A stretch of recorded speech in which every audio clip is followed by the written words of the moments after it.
kæri gestir, gaman að sjá ykkur. Í dag munum við heyra frá tveimur Fulbright-fræðimönnum sem hafa dvalið hér síðustu mánuði. Viðburðurinn fer fram á ensku og ég mun núna skipta yfir. So, hello everyone, welcome. Welcome to our new offices here. The commission just moved last month, so this is the first event that we're hosting here.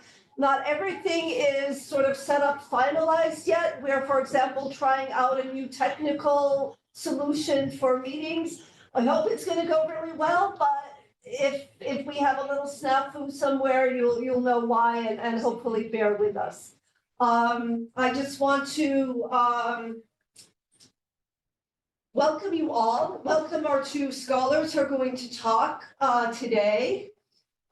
We are on Facebook and Zoom as well. And for those who would like to ask a question virtually, you can do that through Zoom. And please also note that we are recording. We'll take questions after the presentations. So we'll let each speaker first do their presentation and then we'll have questions. And for those of you who are here in person, we have some refreshments. So please feel free to help yourselves. There are two trays, and then the one tray that's furthest to the right has a vegetarian option, just so that you know. We're really pleased to have with us two scholars today who have been here for the fall semester. They've both been focusing on education and both been hosted by the School of Education at the University of Iceland, but they've been working on very different topics. And that's really what's so lovely about Fulbright is that you get so much diversity. These two scholars have, I know, been working very, very hard. They've been making connections. They've been doing fabulous work. And I really can't wait to hear what they have to tell us. I'm going to start with Barbara and give her a very warm welcome. She's been here on a Fulbright-NSF research grant from the University of Kansas, where she's a distinguished professor of psychology. And she's been researching creative communities here in Iceland. And it's always, we have a saying in Icelandic, "Glöggt er gests auga," the guest's eye, can tell you a lot. And so, Barbara, want to know, what have you learned about Icelandic creative communities? Is it something in the water? Is it something in the education? What is it that makes Iceland creative? And the floor is yours.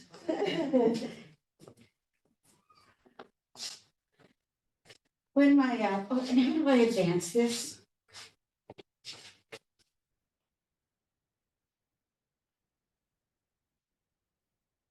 Okay, then you can go back.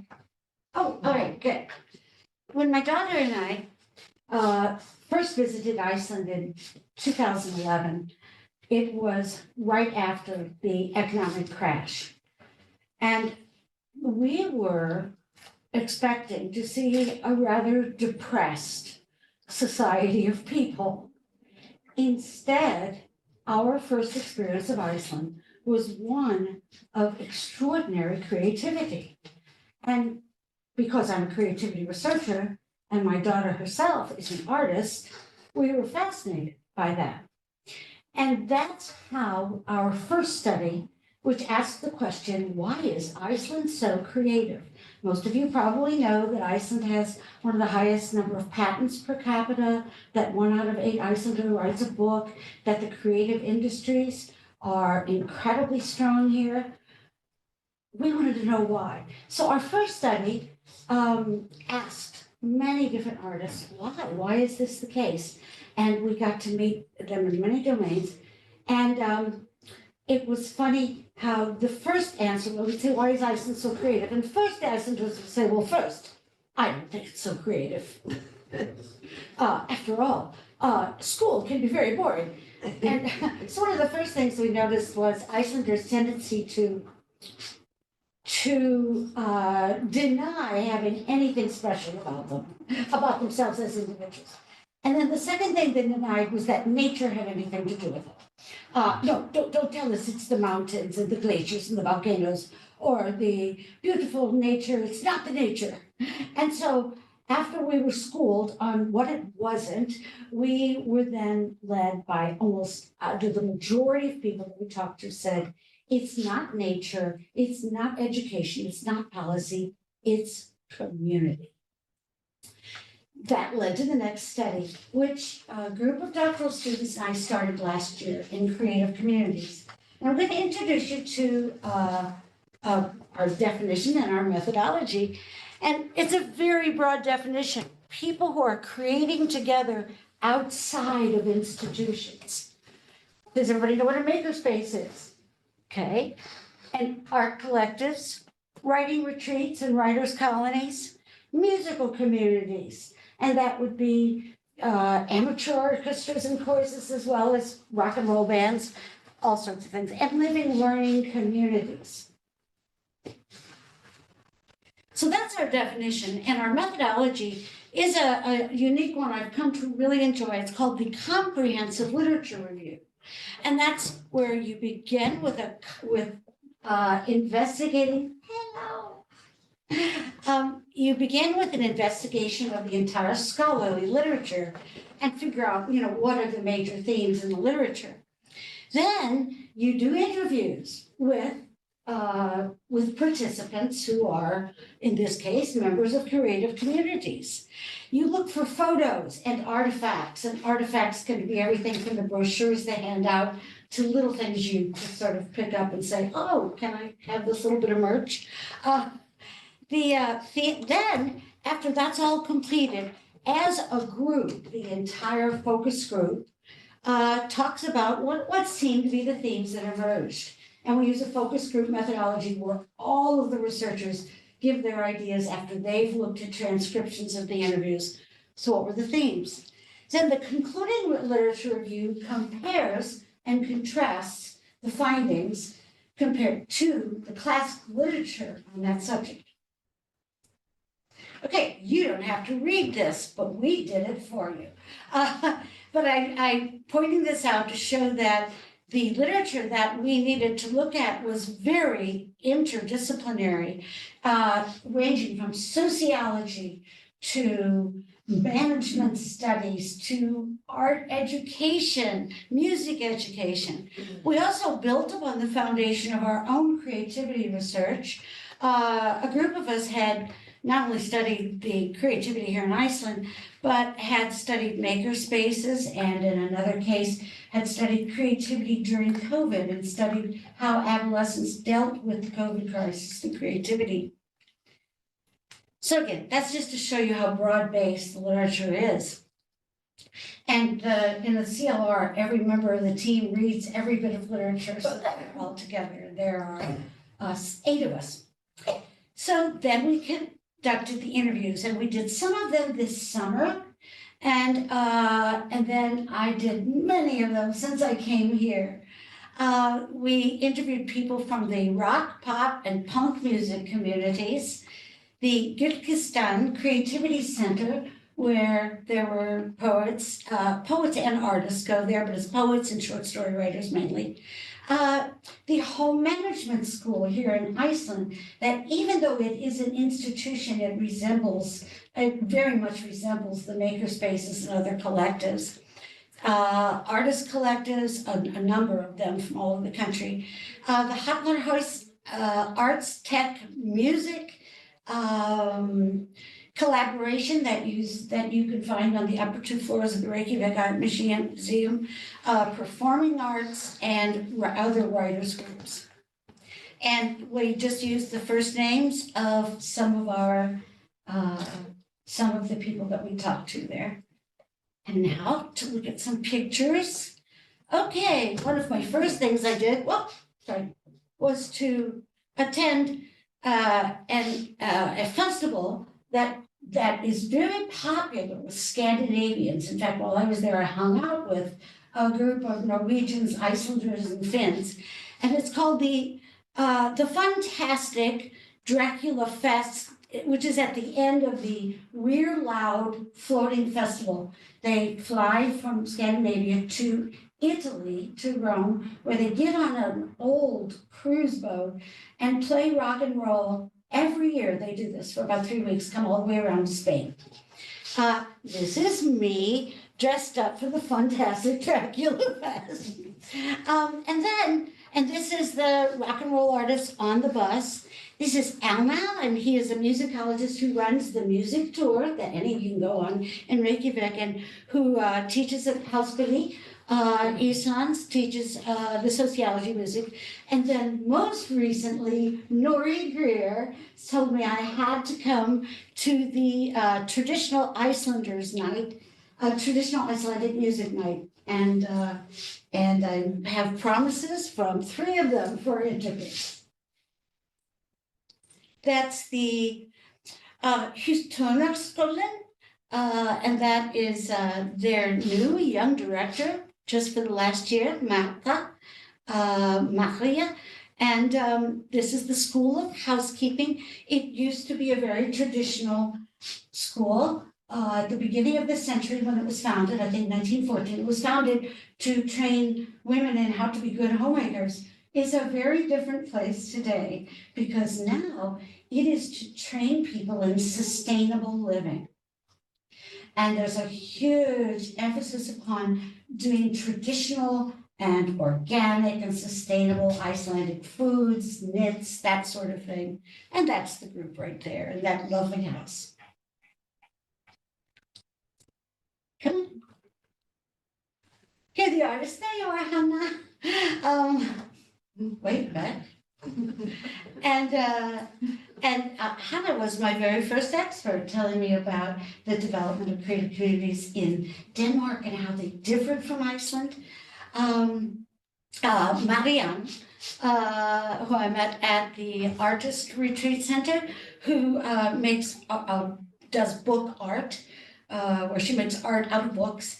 And then these people here were from Puppetry Ísafjörður, and then several people who are a member of an artist collective right here that run a gallery. And then we had a couple of musicians there too.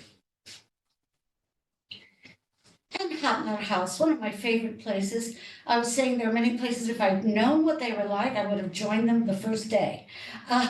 This is Halli. Many of you know him because he's building handicap ramps all over Iceland, but he also used his social capital to start the Arts, Tech, and Music Collaborative. Okay, so those are the places. Here are some of the writers. Andri Snæder, who you helped us to find at the Arctic Circle Festival. Jose Tirado, poet, and you see other writers there. Come on. And the performing arts. I interviewed Thore, who was an actor in a play that was on early this semester called Sund, which was a very funny play about Icelandic swimming culture, hot tub culture. And then Sigi Osika went to their talk and interviewed Sigi. And then I went to the Reykjavik International Film Festival, where we ran into a few people I know, and then that led to interviews with the "Thank you for going with me, Andy," so I wasn't so shy.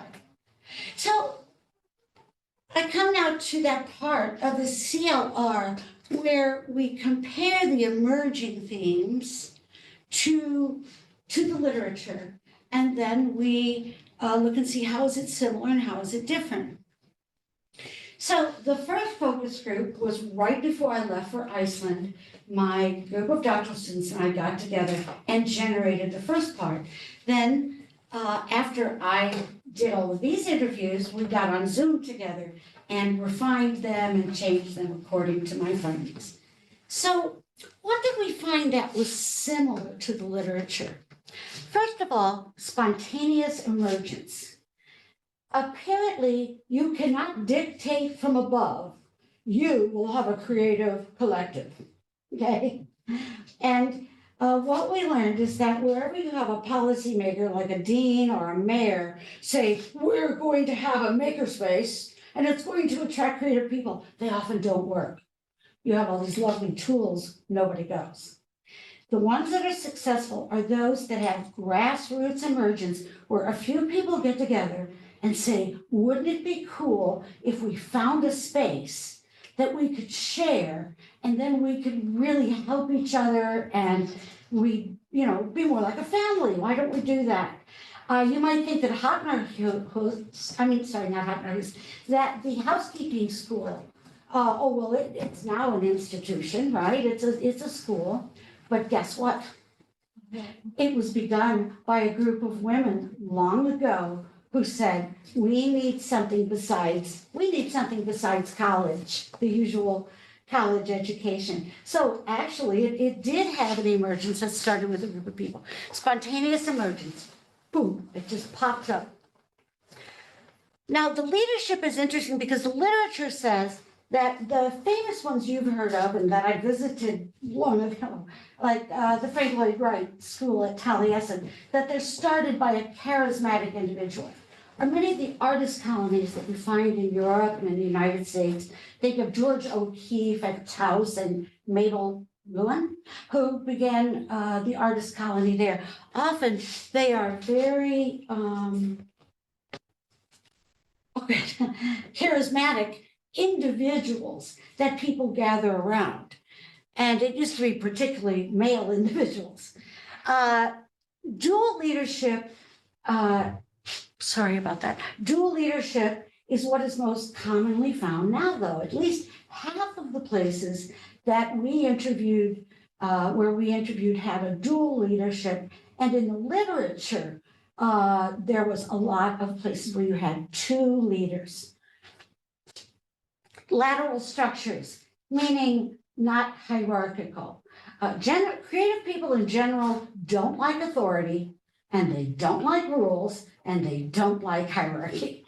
And so, at least when they start, at least for the early parts of their evolution, they're nearly always lateral in that communications do not flow down, but across. Individual independence. This is an interesting one. Some of you have heard that Icelanders were called by Halldór Laxness the independent people. But what we found is that most of the people we talked to loved being in a creative community because they could have their individual independence as writers or artists or musicians, but they were with people who were tolerant and open to thinking outside the box, doing something new. And they enjoyed being with people who did not try to pressure them into one particular style. So you have individual independence within a context of tolerance and openness. And as you'll see here, even interdependence. Consensus oriented. Oh my goodness, creative people don't like long democratic meetings where everybody votes on things. For one thing, nobody wants to take notes. So they can't remember what the vote was. And so they prefer consensus-oriented meeting where an idea is proposed, everybody considers it, and if there's one or two people who are dead set against it, then it has to be rethought all over again. But they're usually consensus-oriented. They don't want to have a disgruntled minority. Or in one community I was in, one of the leaders said, we don't want roving groups of whiners. Okay, how's it different from the literature? What do we find in Iceland? We found, first of all, dual leadership was more common. And what we found is that dual leadership was usually made up of one highly creative, maybe charismatic person, okay, who other people were drawn to, and one conscientious person who understood how to do the books, keep notes, make the fire inspectors happy, make sure all the agreements were in place, that sort of thing, and that makes a great combination. It's one highly creative person, one person who's also creative, but wants to make sure that the dots are dotted. Here's something new that we didn't see in the literature, which was very idealistic, economic precarity.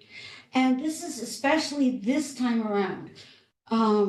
The real estate prices having gone so far up, the inflation has made it extremely difficult for artists, writers, musicians to be able to survive. And because of that, they have less time for a community, and they don't like that at all. Many of them have to work during the day at jobs completely unrelated to their creative work. Another thing that so many of the people said was, look, we're not trying to have a forever institution here. It's for right now. Right now it works for everybody, and when it doesn't work anymore, it'll go away. And the people at the Rock and Roll Festival said, this is a community. And one said, just because it's ephemeral doesn't mean that we're not a community. We care about each other. We take care of each other. We see each other every year, and we stay in touch. A greater diversity of decision-making styles. Those who have been here for a longer time usually have a conscientious person who does try to have some meetings, board of advisors. And finally, something we found was much more mutual aid, sharing of expertise and tools, much more interdependence than was found in the literature. Some concluding literature at this point that we're developing is that we've discovered the characteristics of creative communities are remarkably similar to those human communities that arise in a disaster. Remember that Grace and I first visited Iceland right after the great economic disaster and found this flourishing community of creative people. The only way we knew was that the students were taking a crisis and disaster course, and they said these things we're finding about creative community just looks like what we're learning about disaster areas. And so then we all read together Rebecca Solnit's A Paradise Built in Hell, The Extraordinary Communities That Arise in a Disaster, David Graeber's Fragments of an Anarchist Anthropology, and then an actual study of emergent groups, 9 different groups that emerged in 9 different natural disasters, what their structure and dynamics were. And then Firth and Clark's Disaster Anarchy Mutual Aid, and Clark's The Impossible Community. So this led us, and boy, we're going to talk about this a lot when we get home, why creative communities look like the communities that form immediately after disaster, which have all these characteristics: mutual aid, consensus, non-hierarchical. And David Graeber interestingly said, just as a side note, as he was talking about creative people in the communities, he said, for creative people right now, the disaster is capitalism, that the monetization of art, the recent AI controversy, people having their writing stolen, and everything having to be commodified, that the disaster is capitalism for many creative people. Even some of the scientists that talked to us said they left academia, they left universities because they couldn't stand how the emphasis was on get grants, make money, get grants, make money. So I'll end with this wonderful statement by John Clark: communal self-realization. I love this idea of communal self-realization. To develop ourselves, to achieve goals and become certain types of being, we have to enter into relationships with others. The more mutually respectful and cooperatively communal these interactions become, the more joyous and fulfilling they are. Thank you.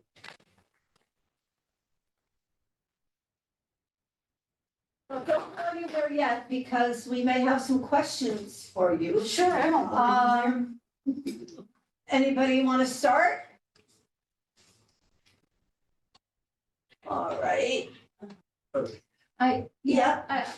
Yeah, thank you so much, Barbara. I think it was really informative. I have lots of questions, but I mean, I think we can talk later, but one I was just thinking about. So is your study then saying that there's more creativity in Iceland after the economic crash in 2008? Is that, and how do you determine? There seems to be, it seems that there were, because many of the artists said that that some of the collectives and communities that formed had broken up because of prices, because life just got too hard to be going down and playing in the rock band down at the harbor.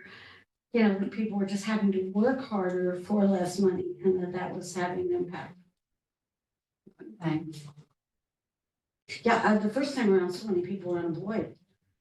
But Yeah, I suppose that's what I'm thinking, I suppose, because pre-2008, I mean, I kind of saw Iceland as the communities were there, they were created yes. before. Oh, yes, yes, they definitely were Yeah, before, but it so was just this odd blossoming that happened. And we cannot ignore policy, and that one of the things that the city of Reykjavik did was to provide a stipend for anybody who had a good idea. You get a stipend to live for 6 months as long as you turned your idea into a gallery, a tourist company.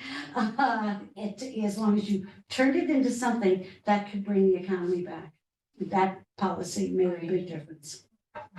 Yeah, okay, yes, go ahead. Yeah. No, Sorry for coming late, but I have two questions related to this, picking up on this theme. One is that comfort with temporary communities, Let's say that again. that comfort with temporary community, Yes. is that potentially related just to the size of Iceland? Because people are pretty much guaranteed to run into people again. Yes. Whereas in the US, I feel like when you have a community and it disperses, you never see those people again. So I think you've got a good point there. I'm glad you mentioned seeing people. In our first study of creative people, they talked about how feedback is so positive here. And it was like, oh, yes, we give each other so much positive feedback. I said, well, what about critical feedback? Yeah, well, if you get too critical, that person you're criticizing might be the cousin of the person right behind you. So you better be careful about that. So that leads to a much more gentle critical culture. You've seen that? Yes. But I guess it can have negative side effects as well. We were not like Yes. the what do you call it, the emperor with With the infertile coast, you can have people who go on and on producing things that maybe aren't that good, but nobody will tell them. I heard that from a movie director who said, oh, there's a lot of bad film in Iceland, but nobody's gonna tell them it's bad. but I mean, it was interesting, you talked about sort of the negative effects of capitalism, but I'm just wondering, how to say, because actually creativity is often promoted as a really important way to get us out of the economic downturn. So I don't see that necessarily having to be sort of negatively. Well, of course, it worked here in Iceland with the stipends. Yeah. When you have a capitalist economy that thoughtfully says, we're going to support people for doing creative things and does it in a way that communities can form. I think that can work. It worked here. But in the US, it is the emphasis for artists, writers, anybody, of going for grants means they're constantly in competition with one another. So it makes it a lot less easy to create community. We have a question from Zoom, Yes? from Christopher Dunn. And Hi, he- Christopher. He asks, what about creative entrepreneurial communities? I'm thinking of early Silicon Valley folks and tinkering in garages in California. Oh, it's the maker spaces that we examine, including the one here, are very similar. In fact, the one here was started by Holly, who, was one of Twitter's designers. And so it's very much like Silicon Valley was. I visited Steve Wozniak in his early lab in 1988. And you wouldn't believe how similar it was to the places we're looking at now. So Silicon Valley started out very much like this. And then the necessities of being a huge business then caused different rules and different standards to evolve. Okay, all right, well, again, Barbara, thank you so much. Thank you. For your support. And we're going to move on to our next topic. So our second speaker is Gita, who is a professor of comparative and international education at Teachers College at Columbia University. And her project focuses on the use of research evidence and expertise in education policy. I think that's a topic that we can all agree is very important for Iceland as it's moving forward. Our board certainly did agree, because I can tell you that Gita was picked from a large number of candidates for the grant that she received that was very competitive. So we're really, really eager to hear about your work here and what you've accomplished. Thank you so much, Belinda. So when I wrote up the personal statement, I tried not to promise too much, but really do what I'm able to do. And what I'm able to do is advise, teach, and write. So that's what I tried to do. And I'll show you how this played out over the 3 months that I've been here. Do I go with that? Yes. Oh, sorry. Sorry, I just. So if you look at the last, if you look at this is when it started, 27th of August. That was when I arrived, and then one of the first things, pretty much in September, was preparation of the keynote that I gave at the National Education Research Conference. This was on 28th of September. Then that was a highlight. I listened to many interesting presentations of colleagues here. I learned a lot. And I was also put my head into the situation in Iceland, talking about how this global package and the discussion that you're having in Iceland now on prosperity or student well-being, how is that related to the OECD talk with the 2030 Learning Compass? So it forced me to prepare myself for Iceland and to learn about the debates that are going on here. The other highlight was a dissertation defense. This is Kolfinna Jónsdóttir, and this dissertation was really excellent. I was the opponent together with a colleague, Gunnlaugur Magnusson, and I learned a lot reading that dissertation. And I decided when she is finishing, because you're not allowed to speak with the doctoral candidate until it's over, and I thought when she finishes, maybe we should work together. So I had that in my back of my head until she finishes. So keep that in your mind, because it will be relevant later on when I explain that to you. So this was also a highlight. Then, of course, many, this hospitality of colleagues, I mean, it's overwhelming how open they were and kind and supportive. Was really fantastic. I also took advantage of the inter-country Fulbright exchange. That was a fabulous instrument. So we were able to bring Professor Iveta Silovac. She is at Tampere, and she does what is interesting to Iceland at this very moment. She is into education for sustainable development, student well-being, ecofeminism. So what she had to offer is what I could not offer. So she gave a very good talk last Friday that was well attended, because Berglind mobilized everyone in her department to come.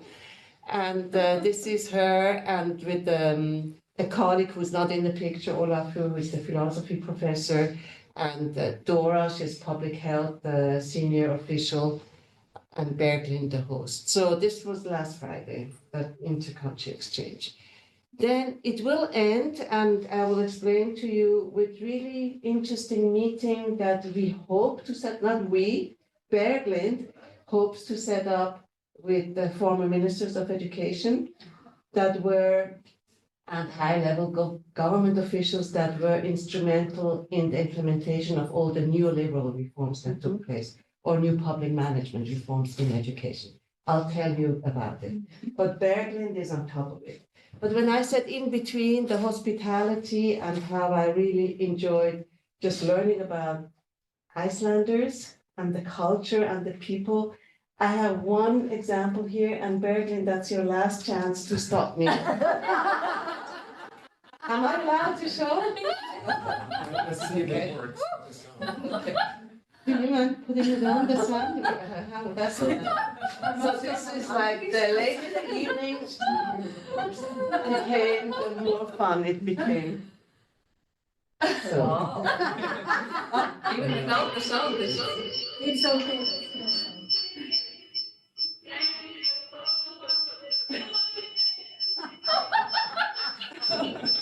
Okay, that's like an echo.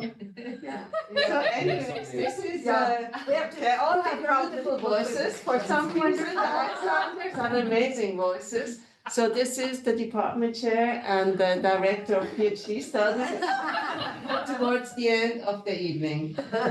Thanks so much. So, oops, let me continue. So I looked into two research topics. We started out first with education, with expertise seeking arrangements in Iceland. That's how we called it. You know, since there is this pressure to have evidence, to use evidence for policy decision, and I can say positively, it's like a democratization attempt to show that the users and the schools, they want to have a say in it, and they demand that it's built on evidence. But I can also say negatively that evidence is used in an agenda-driven manner and all this. But there's this whole literature that I don't want to go into detail. But the question is, every country has its own way of identifying experts and has own arrangements of expertise seeking arrangements. So the last 5 years, I was very fortunate to be part of a research team, and that's how I got to know even the colleagues in Iceland and Jon Torfi, Jonathan and Berglind Magnusdóttir, because they were part of this Nordic group by the Norwegian Research Council that looked at the use of evidence and expertise in education policy. And we did sociometrical analysis using who is referencing whom, like bibliometrical analysis.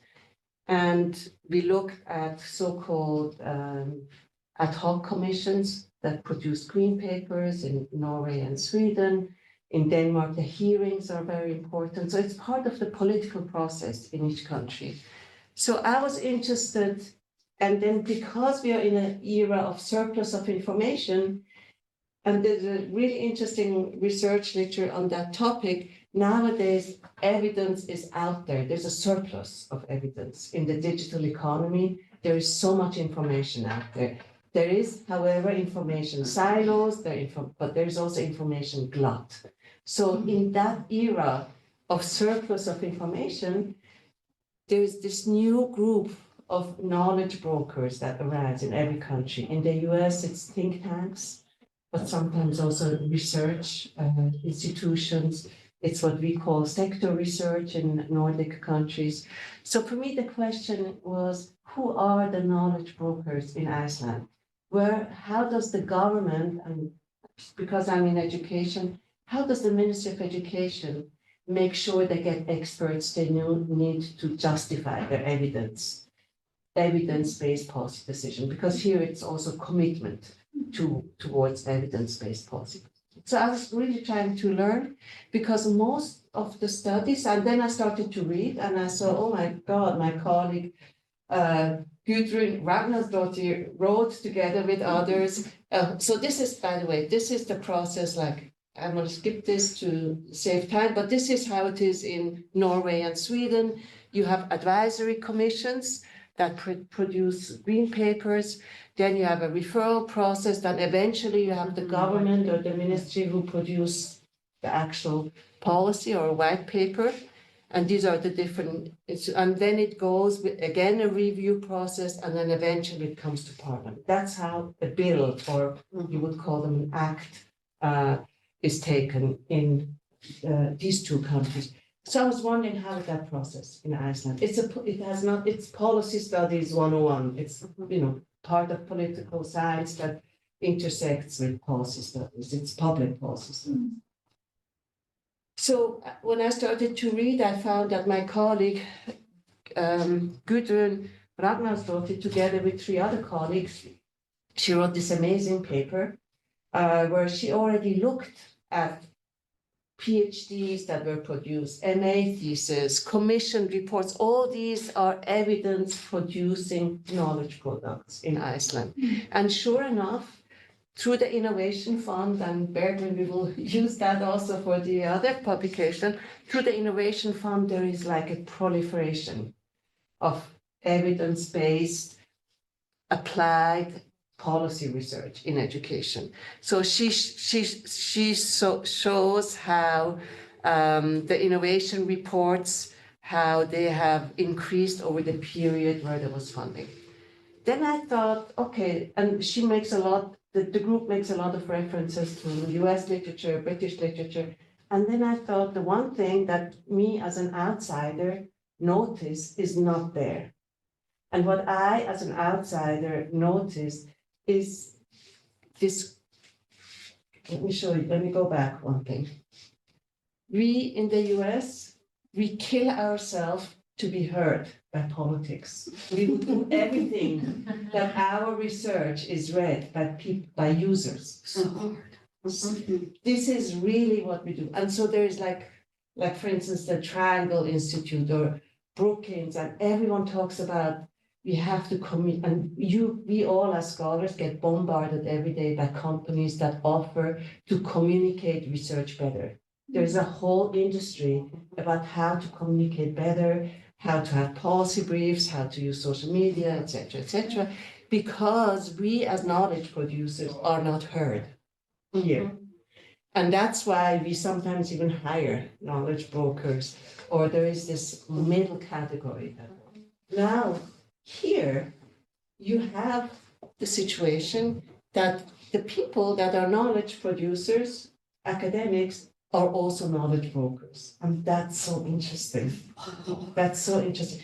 You have this principle of secondment, which in a lot of, in the Ministry of Education, whenever a new review is done, or a preparation for a new law, or a minister or politicians have an idea, they hire or they borrow, actually. They borrow for 2 years, 3 years, 1 year, sometimes 6 months. It's different than commission reports. It's really taking them and putting them into a ministerial role. So this link becomes very close. So that system, and sometimes because it doesn't exist in other countries, it's not being studied. But this is, I think, a peculiarity of the Icelandic system, and that would be deserved to study in more depth. I have not given it up, because I then, the question then become, who is being seconded? Is it based on interpersonal relationship? It becomes very quickly very delicate. So is it based on gender, professional background? Is it experience? What counts for secondment? What are the criteria for secondment? And even it could be a public policy piece, like are the different line ministries different in their pattern of secondments? But this is a phenomenon that I would say is actually perfect to have researchers and knowledge producers become policy advisors. That's another way of saying they become brokers, they become policy advisors, sometimes backstage policy advisors, we would say in public policy, sometimes very direct and open policy advisors. So I have not given up on that, and that's maybe next year once we have finished the first publication, but it's basically studying people with two hats. This is what it is. Looking into people that have two hats and trying to understand from the government perspective how they use them, but also how the ones that have two hats, how they use them. And do they use their own knowledge or do they also use other? So that's something I have not forgotten. I think it's their boundary spanners, we call them in public policy, or they are intermediaries. So that's the next publication, but now we are focusing on this one. So this is, again, these are the brokers as policy advisors, and they're at the same, this is the same group, and then the line ministries. So it is on the there in a drawer and ready to be pulled when we have an opportunity to collaborate. But this is related to the first one. And this is picking up what I, in the education research mentioned. Maybe that's for you going too much into education, because was for an education audience. But a lot of new public management reforms, I would say, in different sectors had a similar thought. The idea was that if you open up the market and people have a choice, that this will make the product better and cheaper and better. So it's like having liberalization of airlines or different soaps in the market. So that thinking was applied to the education sector also, to say we should give more autonomy to schools. If you give more autonomy to schools, they develop their own programs. You have that in Iceland with the 2008 law, Upper Secondary School Act 92. They will develop their own curriculum. They will have their own profile. They will attract students. And because the money is attached to every student, per capita financing, they will get more money. So it will incentivize them to become creative, innovative, better. Especially if you have school choice, and especially if you publicize the student learning outcomes, their test results. That's the logic. Well, so there should be a national curriculum, standardized tests, publicized, remedial measures for schools that are failing, then external evaluation, performance-based. All of this was implemented in one way or the other in Iceland, but it's very soft on accountability from an international perspective. There are no standardized tests. I must say, thank God, there are not that many standardized tests. But this is interesting for us because it's interesting because this is, we have a whole group, and Berglund is heading this group, helping us to go back the last 30 years, because there is the Stanford group with whom I collaborate as a next stage in my sabbatical. We have a whole database of education reforms of the last 50 years. And it shows that the period of neoliberal reforms is between 1991 and 2008. So we are trying to get a hold of every reform that was taken place to see when was the peak in those reforms. And we are now in the midst, like we have like 2 weeks left. So day and night, we are collecting this data and having meetings to have this. But this is the moment actually to look back and to analyze of all these reforms that were, which ones stayed, which ones hollowed out, which ones were reversed. So this is the perfect moment to do it. And to have, and that's why I say it is related with the previous topic. Well, let me just say something else. So what we are doing in comparative policy studies, there are 3 ways of comparing. One is you look at something over time and you look how things have changed. You compare different contexts or spaces or countries, or you compare something against the global standard. And in this case, we do this, but of course, we also look at it historically, and then we look how, for instance, the fact that standardized tests is not the main policy instrument to enforce school autonomy with accountability is interesting, because it is comparing it with other countries. Most other countries, as a result of neoliberal reforms, there was an increase in standardized tests, but not in Iceland, and that's interesting too. So we are looking at this global, we have this global package that I showed you.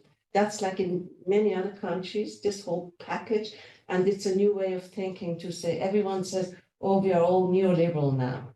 But are we? Is a country neoliberal? Has it adopted neoliberalism because it adopted selectively reforms? It selectively adopted some, but not others, and that becomes interesting. Which ones were rejected, or which ones were suspended after that? So going back forward, so we're looking at all this and what we are doing, and that's what I mean, it's related with the first topic. We are collecting information based on secondary reform, based on policy documents that we have, and we try to look at this global package and look in Iceland, was it adopted, partially adopted, rejected, suspended, this global package. And then afterwards, and then we put it on a timeline to understand what happened. So it's the life of the policy, not just was it adopted, yes or no, but how did it change over time? So when did it was born and when did it die and what happened in between? And then we do research, we present tentative findings in that table that I show you with the timeline and, substantiated with actual policy document. And then we have so-called sense-making meetings or meaning-making meetings, MMM. So it's basically making sense of the findings by showing it to experts and say, listen, we found that this is in our perception or based on the data that we have, we would make this assessment. What do you think? And we will talk with persons that were in decision-making positions and ask, why exactly did you find that attractive? Because those reforms, school autonomy, with accountability, they were started during the time of the Independent Party, but they were continued also when the left-green party came into power. But every group adopted and interpreted the reform differently. So, and they adopted it for different reasons, including helping teachers get more salary, for instance, but also sometimes more accountability and more allowing the corporate sector to come into education. So each political party, each decision maker for different reasons picked some reforms, and at the end it became a package. And so we are trying to understand, without any moral judgment or evaluation, good or bad, really try to analyze and describe what has happened in Iceland. And because Iceland is small and it's positive that the decision makers are still around and they are reachable, like they are open for debate. So every email that I send and Berglind is in the CC, people respond because they know Berglind and they respect her as a scholar and someone who was herself, she's seconded for the 2011 curriculum reform. So what we are doing over the next 2 weeks is to have all these meetings, and it's a bit dense, the program, but we have MMM meetings, meaning-making meetings, with professors, lecturers, with government officials, with representatives of the teachers' union, with 3 to 4 former ministers of education that were active during that period. And then the article will be submitted December 1st, because there's a special issue on that topic and they are very much interested. But that's why, we are all working day and night to finish it, really. So, but the draft is there, you just need to put in the findings, right? So the article will be published in Nordic Journal of Studies in Education Policy, and that's the tentative title. And I told you about this fantastic dissertation topic where I was the opponent, that's her, Kolfina Johannesdottir. And she said, I was prepared to start writing about my dissertation in January. Start thinking about writing, and now we're just doing the first co-published article with that title. So this is the plan, and we are working hard to have it accomplished by December 1. And I would like to end this presentation with really thanking Belinda and Petr. Also, the alumni organization was fantastic, and Sylvie and Gita, they helped us on several occasions. We emailed them and we had contact. Then, of course, Fulbright offices in Finland that let Iveta go. And then here I cannot thank Berglind enough. She is like a Renaissance woman. She does so many things. She's a department chair. She goes to official events. Sometimes she took me with her so that we could talk on the way, including the opening of a swimming pool of a sports thing. I went and noticed that just to have a chance to talk. And she's a great scholar, very accomplished scholar, and wonderful host in a dual sense. I mean, Fulbright host, but also other hosts. And of course, the dean also she's very much in support of building policy studies and comparative policy studies at the school. And she was so interested in all that work and very supportive. And from all the ones, I mean, the list could go on and on, but the one person I worked very closely with is Gudrun Ragnarsdottir. She's the one who works on evidence-based policy and that means the use of evidence in school management. So thank you so much for this fantastic opportunity.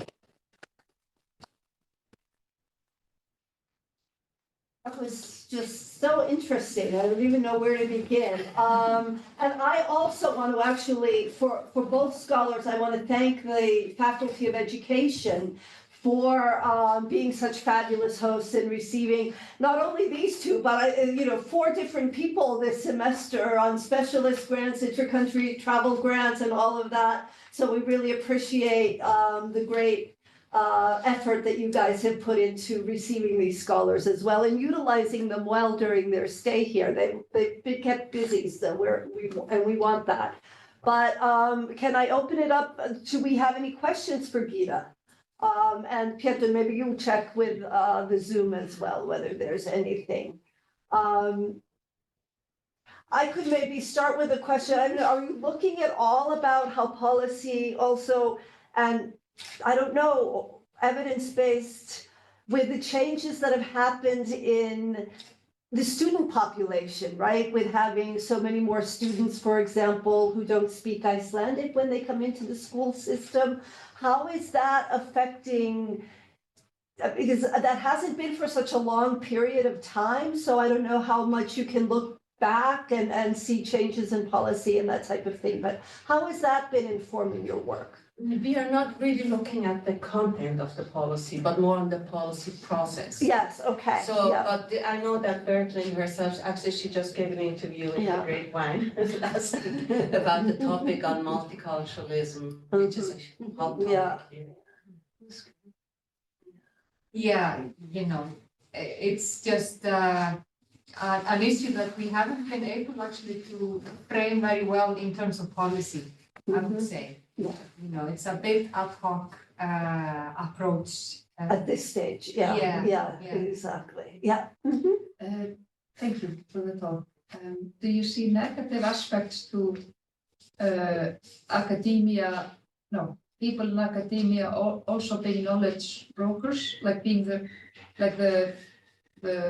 gap being so small between them and politics.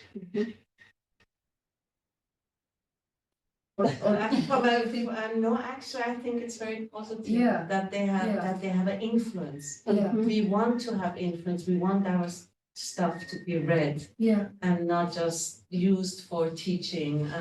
So I think it's positive that the politicians listen to researchers, actually. I guess. Do you think it's negative? Do you think there's a possibility that, I don't know, that because we're so few, that certain, we have seen sometimes, I think, in political science, where maybe like because scholars might have certain views or certain, like certain scholars with certain views being chosen over others. I mean, I see what you mean. Yeah. I think you can say that, for instance, the green papers that the SOUs in Sweden or NOUs in Norway, they're also academics sitting there, but it's a group. Yeah. So probably your point would be it will iron out biases because there's more than one person or two persons. Yeah. It's a group deciding, making and giving advice. I can see that. That's why it would be important to look at, what kind of person is usually seconded. Yeah, And is it yeah, based on, yeah. on what expertise is this Yeah, person selected? because knowledge, like you said before, it's so political, Mhm. so. Yes. I'm fascinated by your methodology, the emphasis upon semantics and meaning making.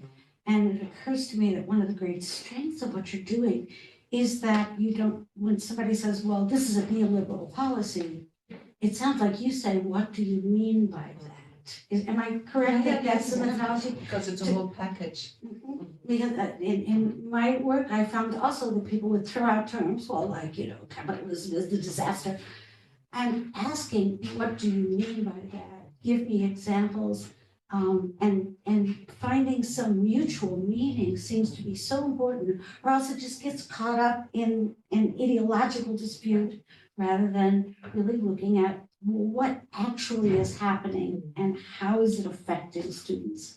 We don't even use the word neoliberal. We use school autonomy with accountability because this is how it translates. But it was during the period where country after country adopted new public management. I don't use the word neoliberal because neoliberal is like a political party term that rather than a description of what the reform actually ended up being. Yeah. Yes, because it stops the conversation rather than opens the conversation. Well, guys, we're going to have to end the sort of formal part of this now, but that doesn't mean that we can't stay and chat more. Please eat some of the sandwiches that Gita prepared for you. But I want to thank first I want to thank our two scholars, and once again, give them a round of applause for the wonderful work that it just, when we have these events and we hear from these people, it always makes me so thankful for the Fulbright program and what it brings to Iceland through all of these fantastic scholars that we get, and the cooperation that I know is going to take place long after they leave this Fulbright grant and go back home. I know that you're going to continue to work with your colleagues here, and it's a benefit not only to Iceland, but also to you going back reinvigorated and thinking about new things and maybe thinking in new ways. So we hope that you're going to stay also connected to this commission, that you're going to be proud to call yourselves alumni of not just Fulbright, but Fulbright Iceland. That you will certainly send us as soon as this article is published. We of course want to get a copy and be able to publicize that. But when you come back, when you continue to cooperate with your colleagues, that you let us know. When something exciting happens in your life, your professional life, let us know so that we can share it. And thank you so much for being here this semester. We look forward to following with everything that's yet to come. And I thank all of you guys who joined us, whether here in person or virtually. We have another event coming up in December on the 6th, I think, where we have two scholars also presenting. So we hope that some of you will see there as well. But bye-bye for now. Thank you. And again, eat.